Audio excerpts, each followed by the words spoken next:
चलो भाई देखो अब मैं क्या करता हूँ। श्रीवास्तव, पाकिस्तान की बर्बादी का काउंटडाउन शुरू हो चुका है। ऐसे हालात बन चुके हैं कि पाकिस्तान अब कभी भी दिवालिया हो सकता है। पाकिस्तान की सरकार के पास पैसा नहीं है और जनता के सामने भूखे मरने की नौबत आ गई है। वहीं दूसरी तरफ पाकिस्तान की आर्थिक राजधानी कराची के 40% इलाके में बिजली गुल हो गई है। कहा जा रहा है कि आज रात तक करीब करीब पूरा कराची अंधेरे में डूब जाएगा। वहीं दूसरी तरफ पाकिस्तान के नेताओं को जनता की इन परेशानियों से कोई मतलब नहीं है।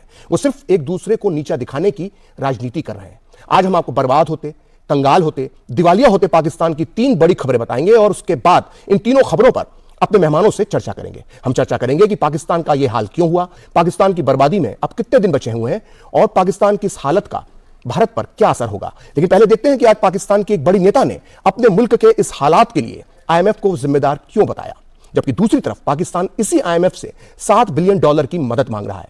आज पाकिस्तान मुस्लिम लीग N की वरिष्ठ उपाध्यक्ष मरियम नवाज ने IMF पर कई गंभीर आरोप लगाए हैं। मरियम नवाज ने कहा है कि IMF ने पाकिस्तान को बंधक बना लिया है और पाकिस्तान चाहकर भी इससे बाहर नहीं निकल सकता है। यह मरियम नवाज का कहना है। मरियम ने यह भी आरोप लगाया कि IMF पाकिस्तान से अपने उपनिवेश यानी किसी गुलाम की तरह बर्ताव कर रहा है। मरियम पाकिस्तान के पूर्व प्रधानमंत्री नवाज शरीफ की बेटी हैं और वर्तमान PM शहबाज शरीफ की भतीजी हैं, इसलिए उनके बयान की एक खास अहमियत है। पाकिस्तान ने IMF से $6 बिलियन की मदद मांगी है, लेकिन IMF ने अब तक यह मदद पाकिस्तान को नहीं दी है।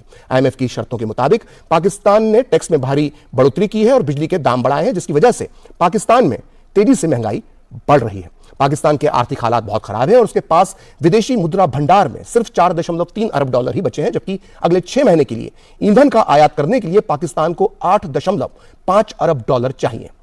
हैरत की बात है कि पाकिस्तान को इस मुश्किल हालत में सिर्फ IMF ही उबार सकता है, लेकिन मरियम नवाज अपने ही देश के हुक्मरानों की गलतियों की बजाय IMF को आंखें दिखा रही हैं।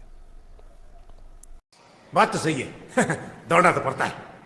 उसके धंधे के बारे में पाकिस्तान के सामने एक नई और मुसीबत खड़ी हो गई है। आर्थिक तंगी का सामना कर रहे पाकिस्तान में बिजली संकट पैदा हो गया है। देश के कई शहरों में बिजली की भारी कटौती देखने को मिल रही है। पाकिस्तान में बिजली की सप्लाई के एक बार फिर ठप होने की खबर है।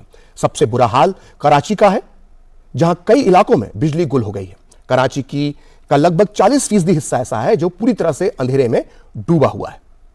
खास बात है कि पाकिस्तान में आए दिन बड़े शहरों में बिजली की कटौती हो रही है और बिजली का जो संकट है वो पाकिस्तान में गहराता जा रहा है। पाकिस्तान में जहां एक तरफ आर्थिक तंगी है, महंगाई है, ईंधन और बिजली की कमी है, वहीं दूसरी तरफ नेताओं की स्वार्थी राजनीति है और तीसरी तरफ वो आतंकवादी संगठन है जो पाकिस्तान पर शरिया शासन लागू करने के लिए खून की नदियां बहा रहे हैं। इन सबकी वजह से पाकिस्तान के युवाओं का मन अब पाकिस्तान से भर चुका है। एक सर्वे के मुताबिक पाकिस्तान के 67% युवा बेहतर अवसर की तलाश में देश छोड़ना चाहते हैं। यह खुलासा Pakistan institute of development economics की रिपोर्ट में किया गया है। इस रिपोर्ट के मुताबिक पाकिस्तान के युवा खराब आर्थिक स्थिति के कारण बेहतर अवसर की कमी की वजह से देश छोड़ना चाहते हैं। पाकिस्तान छोड़ने की इच्छा 15 से 24 वर्ष की आयु के युवाओं में सबसे ज्यादा देखने को मिल रही है। खास बात यह है कि आर्थिक संकट के बाद पाकिस्तान में बेरोजगारी की दर अब बेकाबू हो चुकी है। आखिर पाकिस्तान पर दुनिया का कोई देश भरोसा क्यों नहीं कर रहा है और अब IMF भी पाकिस्तान के कटोरे में भीख डालने से क्यों डर रहा है? आखिर इस सबके लिए पाकिस्तान के वो कौन से पाप जिम्मेदार हैं जिनकी वजह से आज पाकिस्तान का आवाम दाने दाने को मोहताज हो गया? इन सभी मुद्दों पर बात करने के हमारे साथ मौजूद हैं दो खास मेहमान हमारे साथ जुड़ चुके हैं।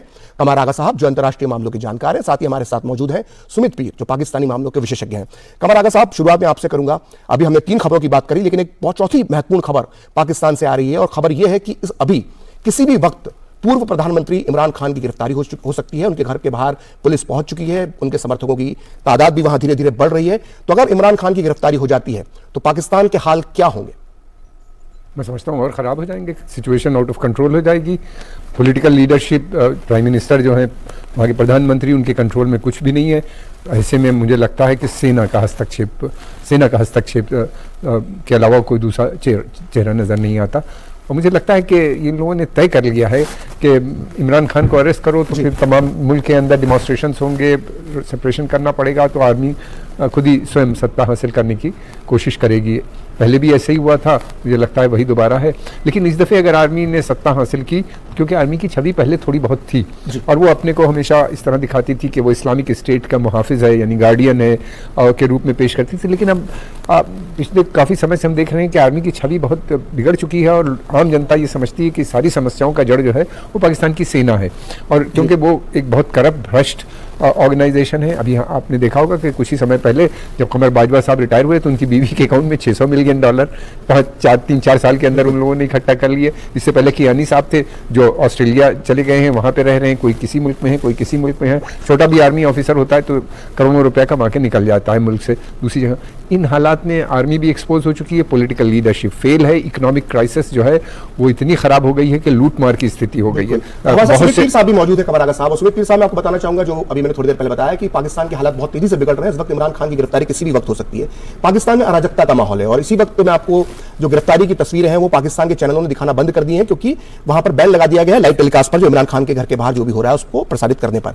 मेरा सवाल आपसे यहां यह है कि जो IMF का मुद्दा है, जो पाकिस्तान को लोन नहीं मिल रहा है, उसको, इस मुद्दे को शहबाज शरीफ ने इमरान खान के साथ जोड़ दिया। उन्होंने 2 दिन पहले एक स्टेटमेंट दिया और उन्होंने कहा कि जो इमरान खान ने अराजकता फैला रखी है पाकिस्तान में, उसकी वजह से जो है IMF जो है वो पाकिस्तान को लोन नहीं दे रहा है।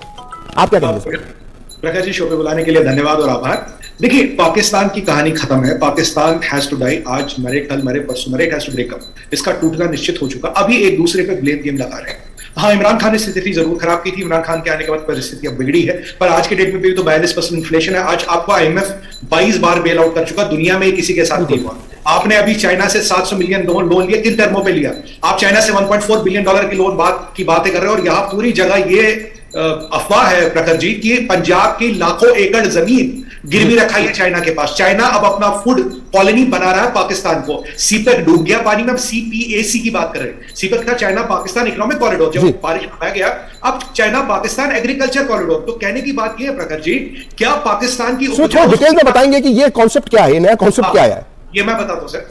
देखिए प्रखर जी, पहले जो सीपेक था चाइना पाकिस्तान इकोनॉमिक कॉरिडोर, जिससे वो ग्वादर और BRI को जोड़ना चाहते थे। फ्लड आई, फ्लड में सारा दुल गया, $46 बिलियन डूब गए।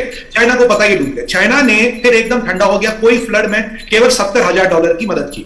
चाइना ने बोला IMF आपको पैसे देगा तो मैं दूंगा, सऊदियों ने बोला, UAE ने बोला। अब अचानक क्या होता प्रखर जी, $700 मिलियन चाइना अचानक दे देता। उसके बाद चाइना कह रहा $1.4 बिलियन दूंगा। अभी जो $700 मिलियन दिए, करीब 10% इंटरेस्ट रेट पे दिए, विच इज 100 टाइम्स, 100 गुना जो मार्केट में प्रिवेलिंग रेट है। हमने मिला था 0.1% पे बुलेट ट्रेन के लिए, इन्हें 10% पे मिल रहा है।